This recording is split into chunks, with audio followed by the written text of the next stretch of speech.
Malkajgiri corporator Shravan సాఫిలగూడ చెరువు దాదాపు 10 లక్షల రూపాయల వ్యయంతో చేపట్టిన జంగల్ క్లీనింగ్, పిచ్చి చెట్ల కొట్టివేత మరియు గుర్రం డెక్క తీసివేత పనులను అధికారులతో కలిసి పరిశీలించడం జరిగింది.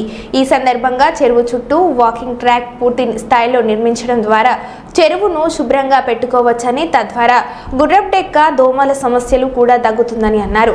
ఈ సందర్భంగా చెరువులోకి డ్రైనేజ్ వదులుతున్న వారిని చైతన్యపరచాలని, సేవరేజ్ డైవర్షన్ చేపట్టాలని, చెరువు ఆక్రమణకు గురికాకుండా చర్యలు చేపట్టాలని అధికారులకు సూచించారు. ఈ కార్యక్రమంలో డిఈ మహేష్, ఏఈ నవీన్, రమేష్, జై శ్రీరామ్, కిరణ్, గోపాల్ సింగ్, అద్వైత్ కుమార్, వెంకట్రామ్, లఖన్ స్వామి, క్రాంతి, సంతోష్ రవి తదితరులు పాల్గొన్నారు.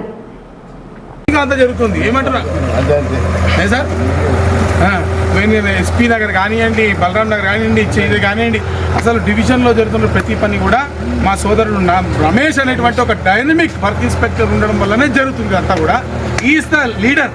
ప్రతి పనిని మమ్మల్ని ప్రోత్సహించి ఏ విధంగా చేయాలో చెప్తున్నటువంటి రమేష్కి అందరూ కూడా అభినందనలు తెలియజేస్తారు. చెప్పండి.